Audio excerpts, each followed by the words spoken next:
Okay, welcome everybody. It's nice to see you all again. We are in the idea networking session, and my name is Sharon Chaden Burks.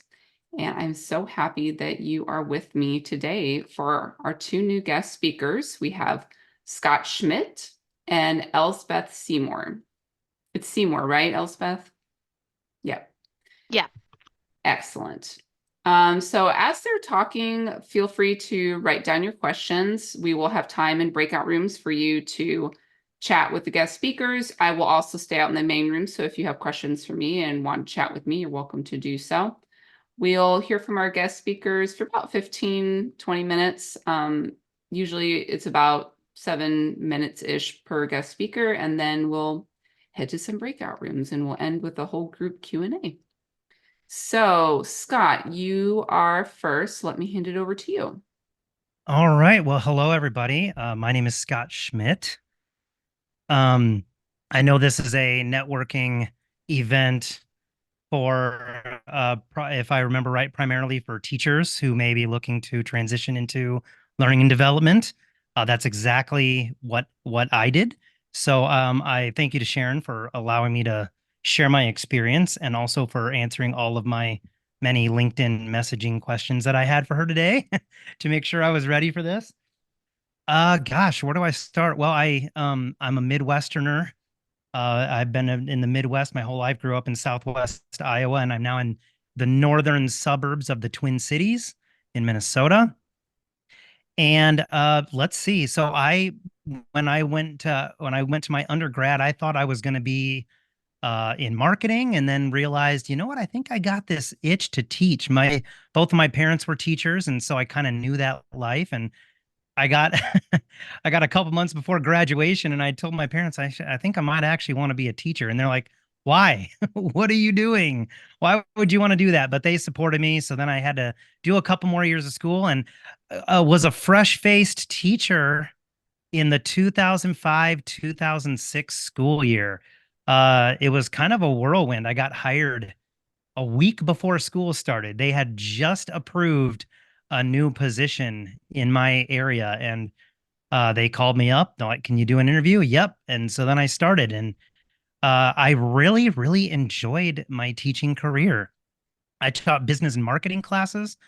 So I taught some marketing, some personal finance, some computer classes, and at the high school level, and really, really enjoyed that.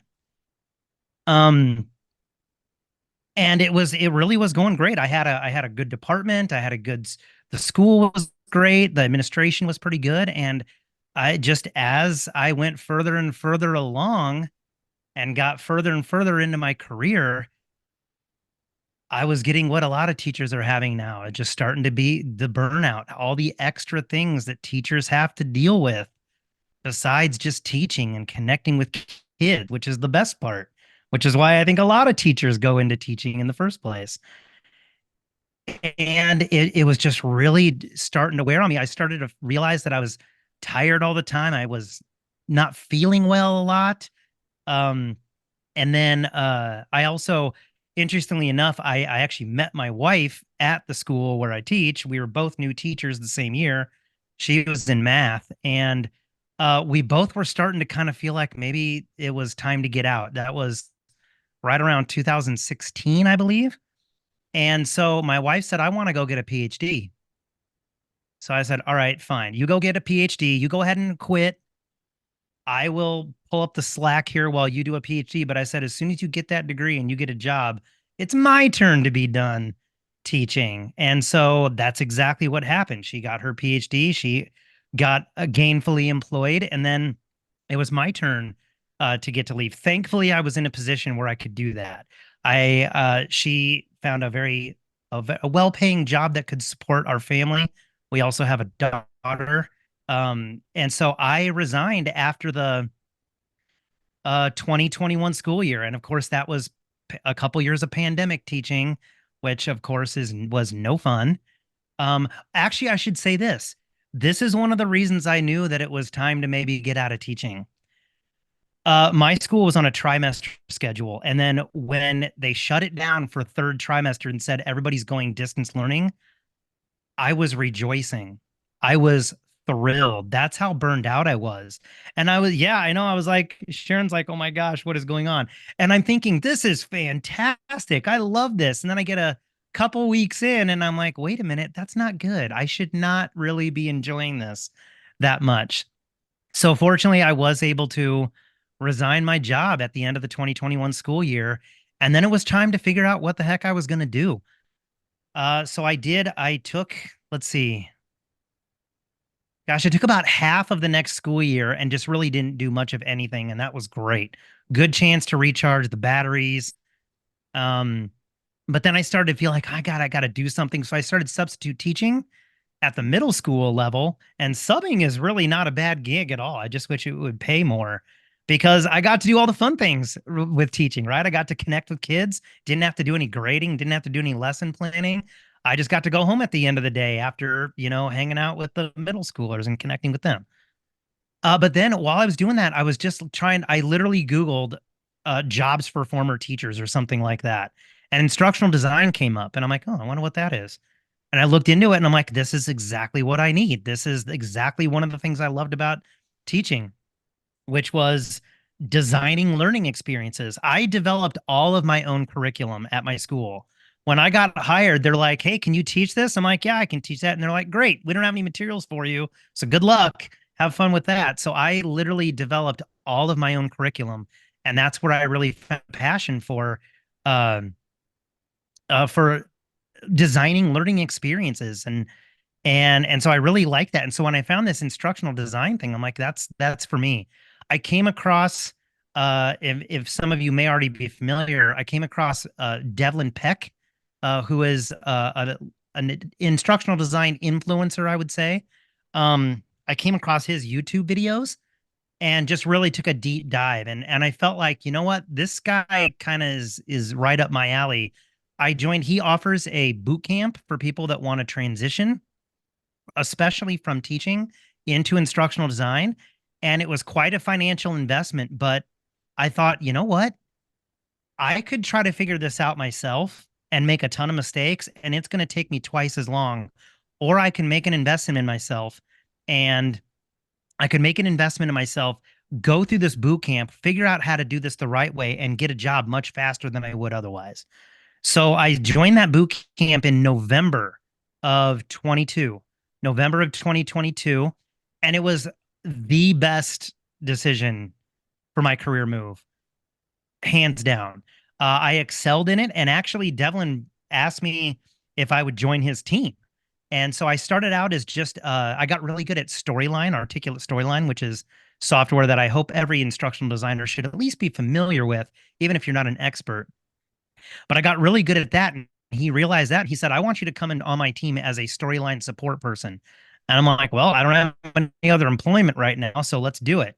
And I was just a little bit of part-time work, but then I really developed my skills and showed what I could do. And then I am actually currently still kind of freelancing with his team as one of the boot camp pros, where I get to now help other people transition into instructional design, which is fantastic because then I kind of get my teaching itch fixed, right?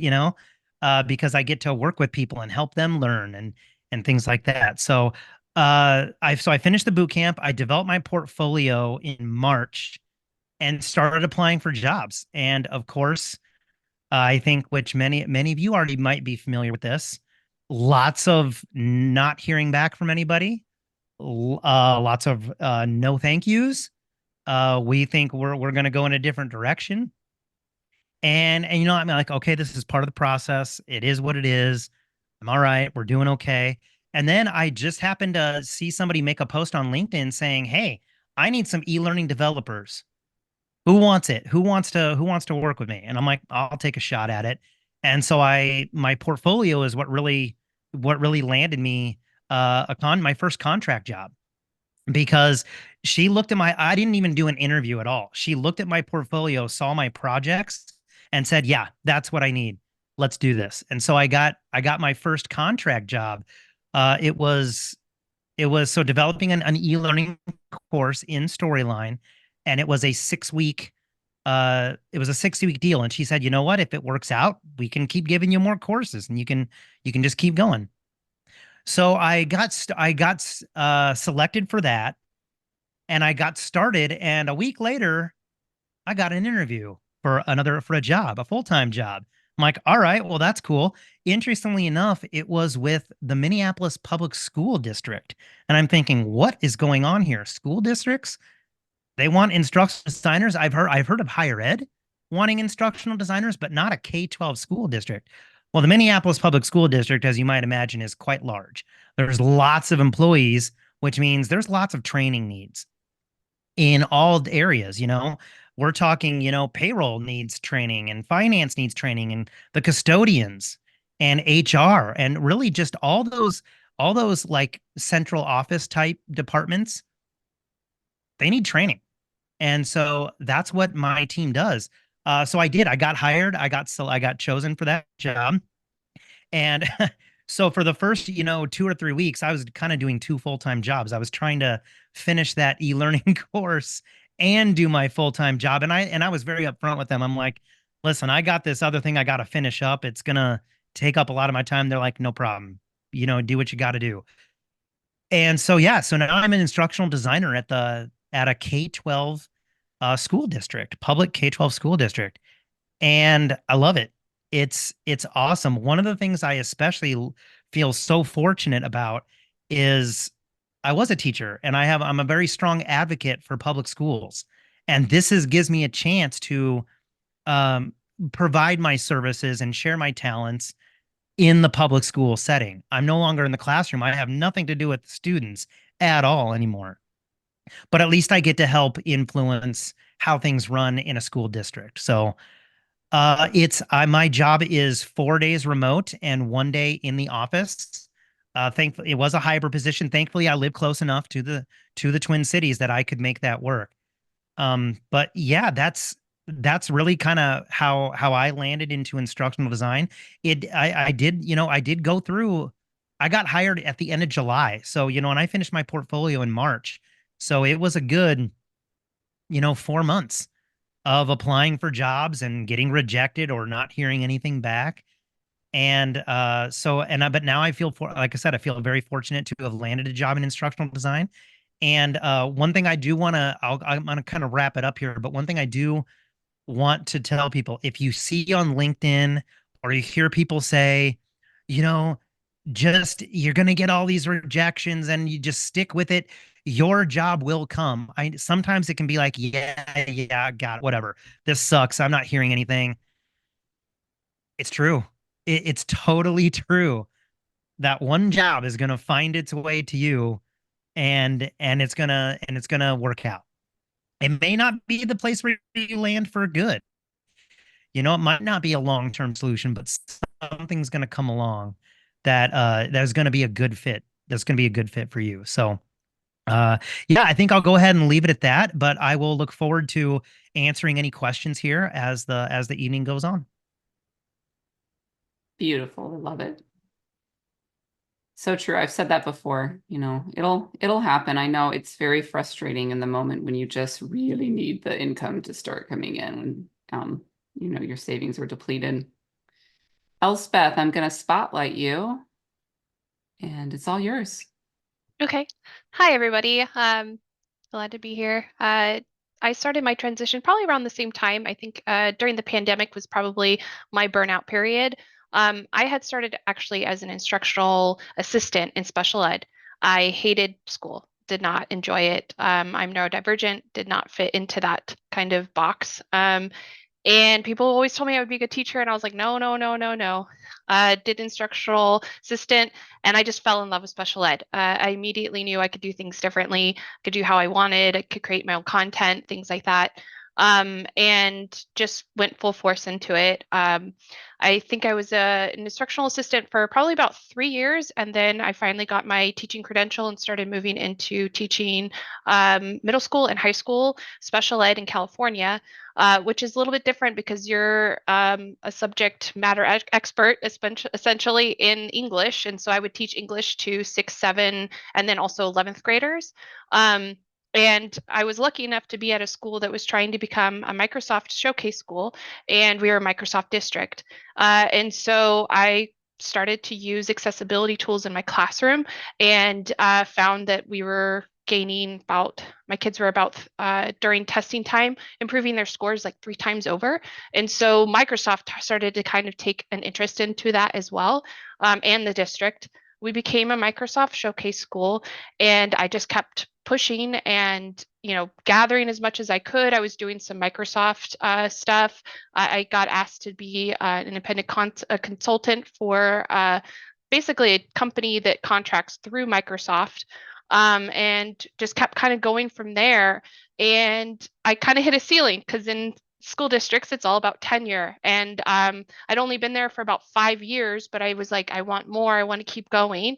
And then the pandemic hit, and then I kind of became the district kind of electronic specialist, I guess. I don't even know what it was, because it would be like teachers that had never opened their email at their house before, and they're like, I don't even know how to do that. And so I'm like on the phone, walking them through it, creating different short videos, basically micro learnings to kind of help teachers either use the Microsoft Teams platform because we had just gotten it, things like that. So I was already kind of doing instructional design stuff without really knowing.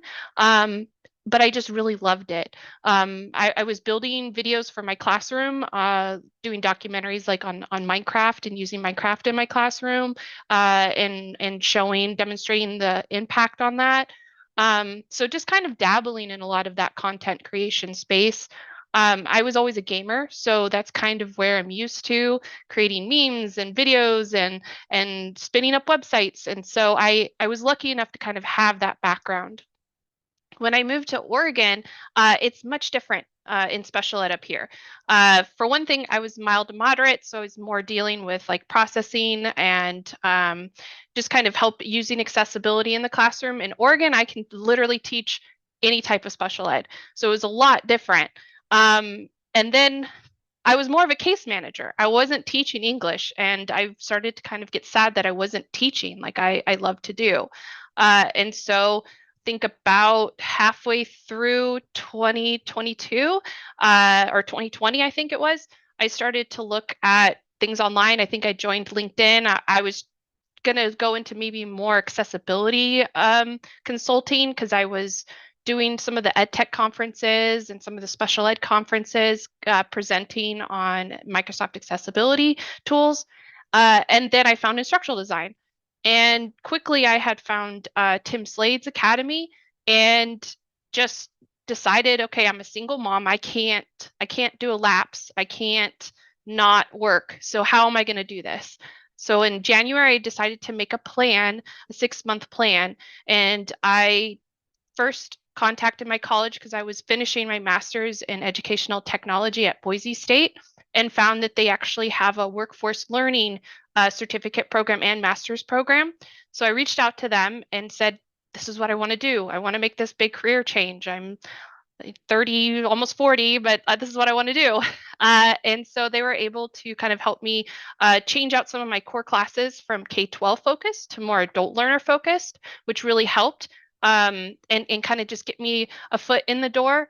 I reached out to Tim Slade, and he was just starting his academy, and I was able to sign up with him. And he's been an amazing mentor during that 6 months. I mean, I was still doing courses at Boise State, but I would ask him for almost homework help, and he'd send me some of his own stuff that he had done, and then I used that in my class for my classes, and then that ended up on my portfolio with everything with him. I mean, he would sit with me and we would just go through my portfolio, make changes, make sure that everything was right. I started to look locally for an instructional design position, and oddly enough, Tim Slade is like huge in credit unions. I don't know why, but the credit unions love him, and ATD specifically. And so I applied for a local credit union, and they saw that I had taken Tim Slade's Academy. And so I was like in. And also, it's a very small town where I live in Oregon. I'm in Southern Oregon.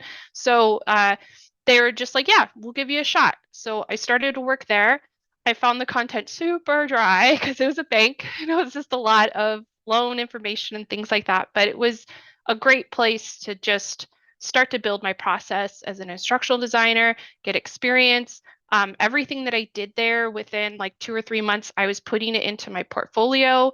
I was still applying in other places as well.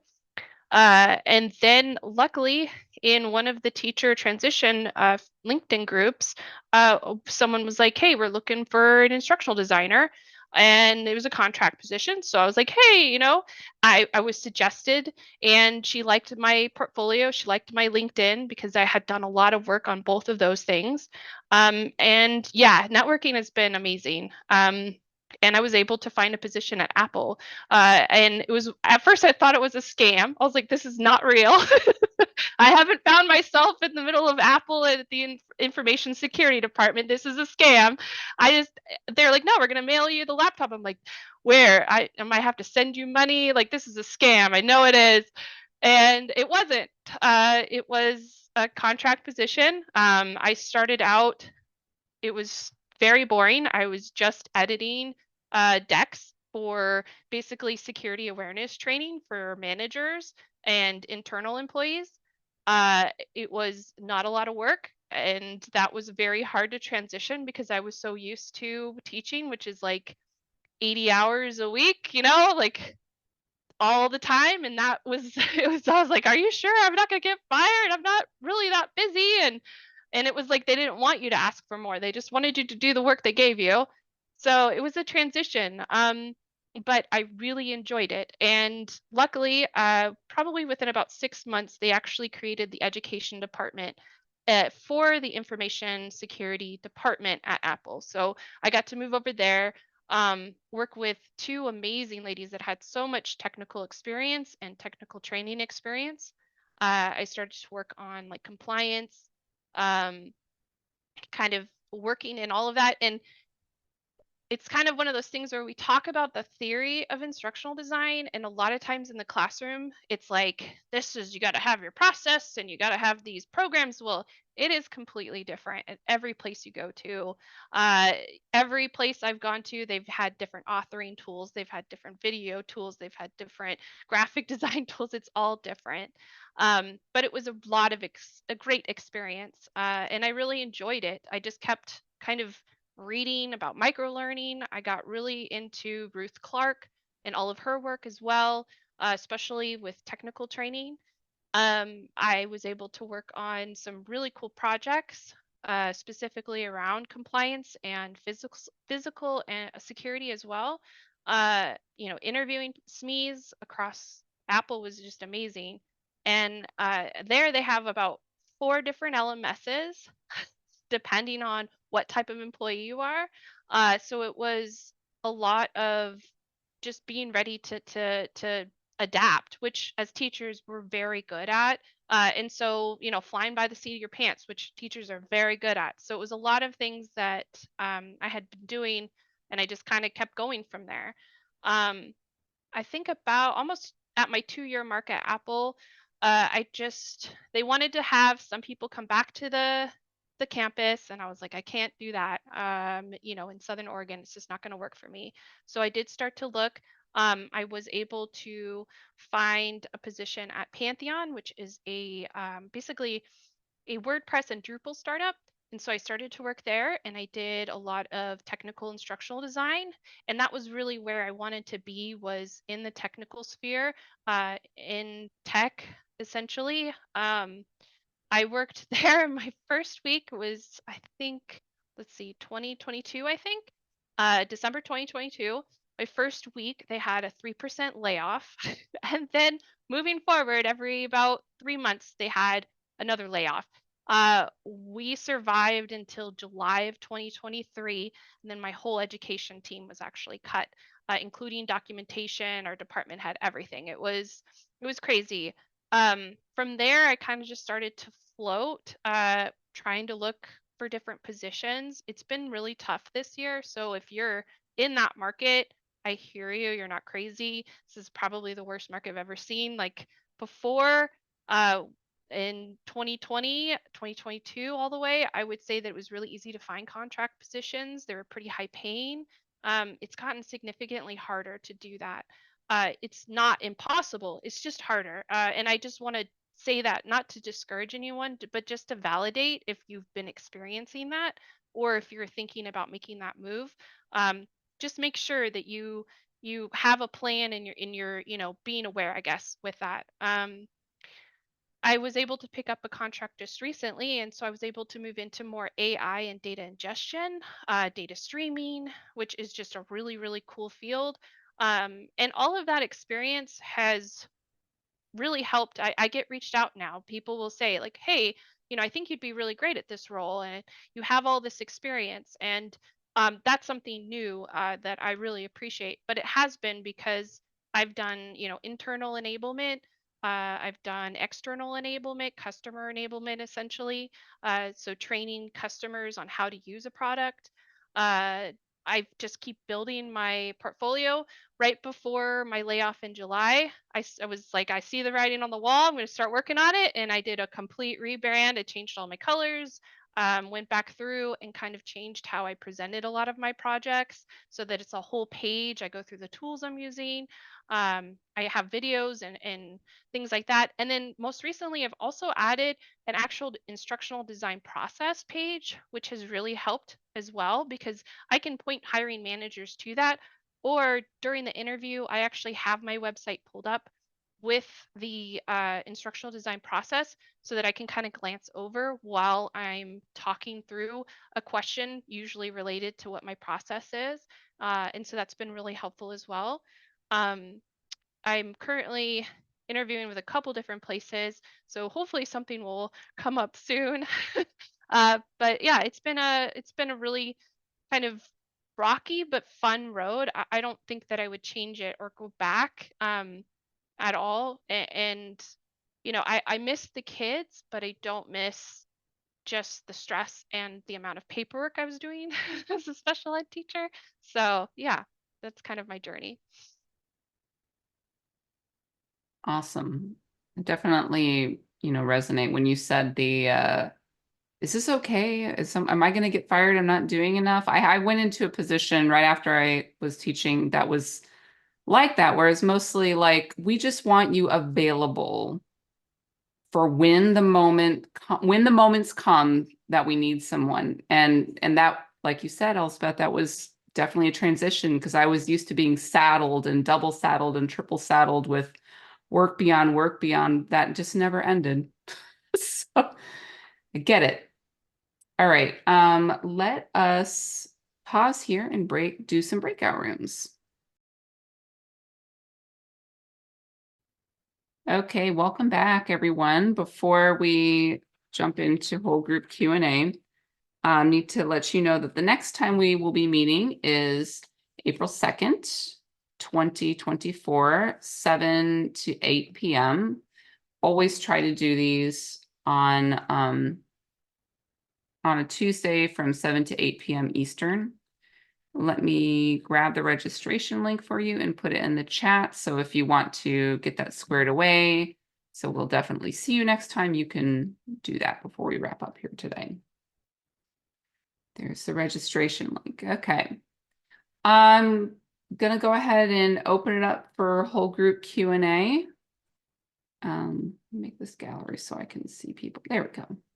I have a question, Sure. and it's based on the discussion so far. My question is about surviving as an ID. So I heard a lot about getting contracts and, the industry is changing and layoffs and that kind of a thing. So what I would like to know is, how do you survive being an ID, knowing that some of the things are contract based, and also the requirements of the jobs are expanding. And so there's a cost attached to taking more courses, learning new things. So how do you manage those things as an ID? Hope that's clear. Elspeth, do you want to take that one on? Because that seems really relevant to some of your experience. Sure. I really try to keep it in the free space. It's the biggest thing because it's very expensive. With tryhackme.com, that's what I've been using to kind of upskill. I think it's like I had gotten maybe like a Black Friday or something type deal or Digital Monday. So it wasn't very expensive. It was maybe $50 for like the whole year. And so that ended up being worth it to me because I could learn Python and all these other languages if I wanted once I'm What progressing did you through. call that, Elspeth? You said try what? Try hackme.com. I can put it into the Yeah, that'd be great. it's specifically for like cybersecurity, but if you're interested in that vein or just going through different rooms and things like that, then that's definitely worth it.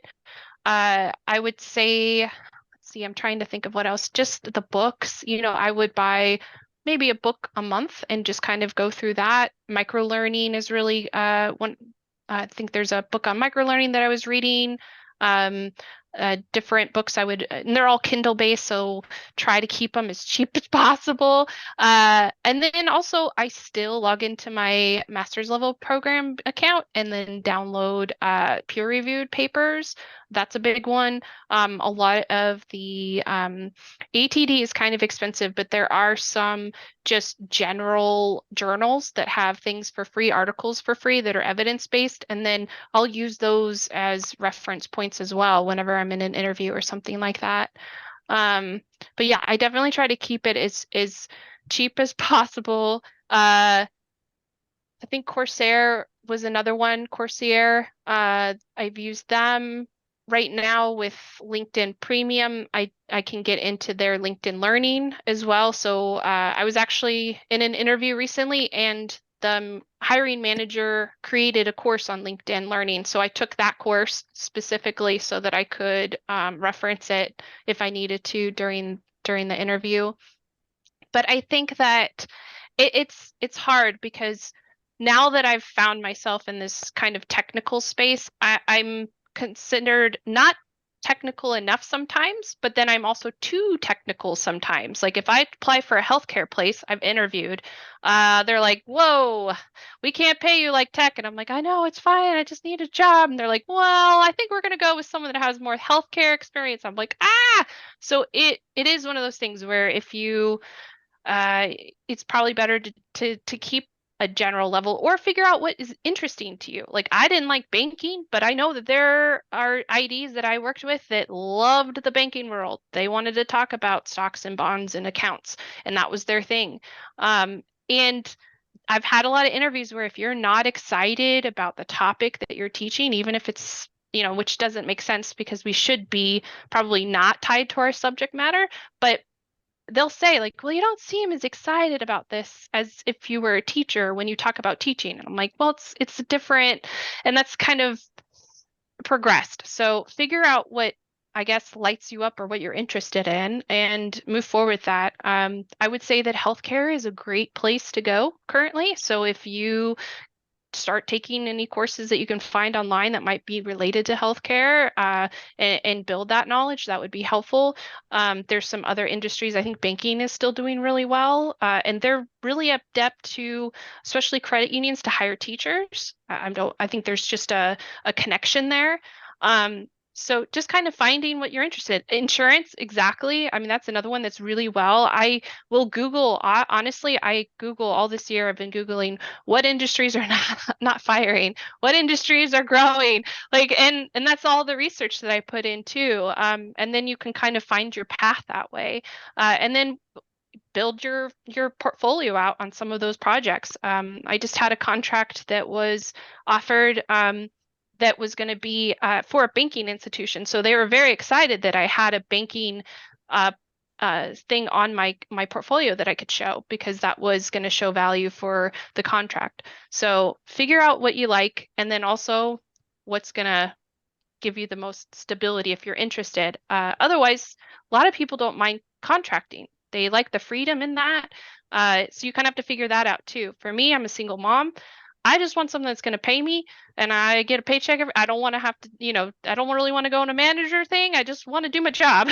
But some people are more interested in that. You can kind of go into more HR related. DEI is a big one, although that's been kind of cut back in tech, but it's still a really cool one.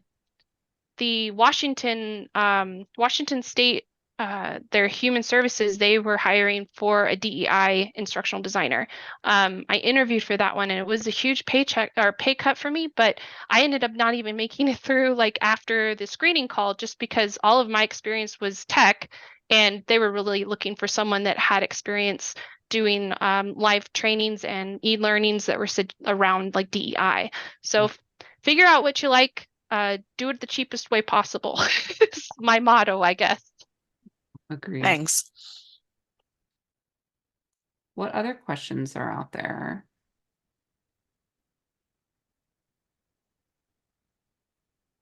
I'm looking.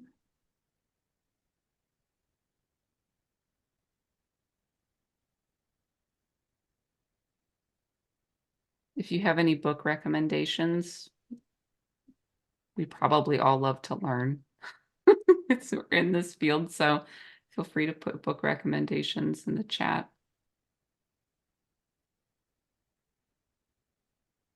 I had a question.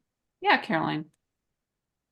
So if you're starting off your journey and you don't have a portfolio, how do you build that portfolio without having that experience? You know how jobs ask for like so much experience or portfolio, and you're like, I'm just entering the world. I don't have a portfolio from any jobs before. Does that make sense? Scott, do you want to take that one? Yeah, do it, make stuff and put it on your portfolio. That's really Okay. the thing is you don't have to have it. You don't have to wait for a contract. You don't have to wait for somebody else to tell you what to make. It's from my experience is if you can create something and demonstrate that you solved a learning need in the most ideal way where the learners are really going to learn, then you're good. You're good. One thing I said in my breakout room is you don't need teaching experience. You don't need a master's degree. This is it's in the name, instructional design, right? If you can show that you can design something that people can learn from and learn from effectively, you're good. And from my experience, hiring managers care more about what you can show them that you can do as opposed to anything else. And so I would really suggest is talk to your friends and family. Say, hey, at your job, what are some things that people tend to not know how to do very well that they might need training on? You know, things like that. Heck, if you can, now if you have the time and availability to do this, I mean, maybe you could volunteer to create something. Especially the area in that regard that I've seen people have the most success is if they have friends or families that own their own businesses. They're the people that are going to let you make something for them, especially if you're volunteering. If they're like, well, if I don't have to pay for you and it's going to help you out too, sure, why not? And then you can say, okay, well, what is something that you think your employees might need to know? Things like that. But the thing is don't let something get in the way of you designing it. All right. Something, anything. But if you're going to have a portfolio, you got to have some work to show. That's the most important thing. One other thing that I mentioned in my breakout room too is I think this really, really helped me is if you can create a variety of different types of learning to demonstrate that you're versatile that way. That's really good. Like my big project that's featured in my portfolio is a scenario-based learning experience where people go through and throughout the experience they have to make decisions. And the way they learn if they did it right or wrong is they see the consequences of those decisions, right? But then I'm like, I got to have something else. Well, I'm into tennis. So, and if anybody knows anything about if you're really going to be into tennis, selecting a tennis racket from the hundreds of options seems just overwhelming, right? So I made like an informational tool that people could use in Storyline. It's basically you answer 3 questions and then I show you a series of tennis rackets that would be good for you, right? That's just an informational tool. So again, if you can come up with a variety of things, by the way, these things don't have to be full blown like hour-long courses or anything like that. In fact, I would say don't do that Because if you can create something that a hiring manager can actually go experience in, I'd say 5 to 8 minutes, where they can start it and finish it and see what you can do, that is ideal in my book. So again, don't let anything stop you from just getting started and making something. Even if it's just an instructor guide for leading a workshop. Maybe you want to come up with the prompts that you would use in the workshop. Just get started. That's the number one thing. So yeah, that's what I would recommend. Thank you. Yeah. We have just a couple minutes left if anyone's got any final questions out there. I put in there for Articulate, they have Sarah mentioned too, like a lot of the different influencers will have different like challenges. But the one that I specifically was using or just pushing myself was the Articulate Storyline Hero Community. They have I think a monthly challenge, and not only are you building the challenge, so it's because I really struggled with trying to think of a project out of nowhere and then following it through. I'm not like that. I have to have concrete information. And so they provide that information for you, and they're like, this is what we want you to do. Try it. And then you can post it. Other people can comment. It gets you kind of out there. And then you can also see what other people did with it too. So I would definitely suggest that. I think that was a really great way to just kind of do short things. The micro learning too. That's big right now. Everyone's asking for micro learning for all the e-learning. So the micro learning short and sweet was a really great book. I really enjoyed that. And that might be helpful too. Yeah, e-learning heroes is what Elsbeth is talking about. So yeah, e-learning heroes and that is run by Articulate. Yeah, that I'm glad you said that too, because that's a great place to find some inspiration for what to create. Yep. Excellent resource. All right, everybody. It is 8 o'clock and I always end on time. So I am so thankful to Scott and Elsbeth for being able to come here and share their experience and their tips and encouragement. It makes such a difference when you give back to others. People remember that, and it is so helpful, and it makes the world go round. So thank you so much, Scott and Elsbeth. I so appreciate you being here. And Elsbeth, something awesome is going to happen. I know it. Can't wait to find out what it is, where you land. It will happen. And everyone else, I will see you back here April 2nd. Stay well and keep on trying, keep on learning. See you then. Thank you.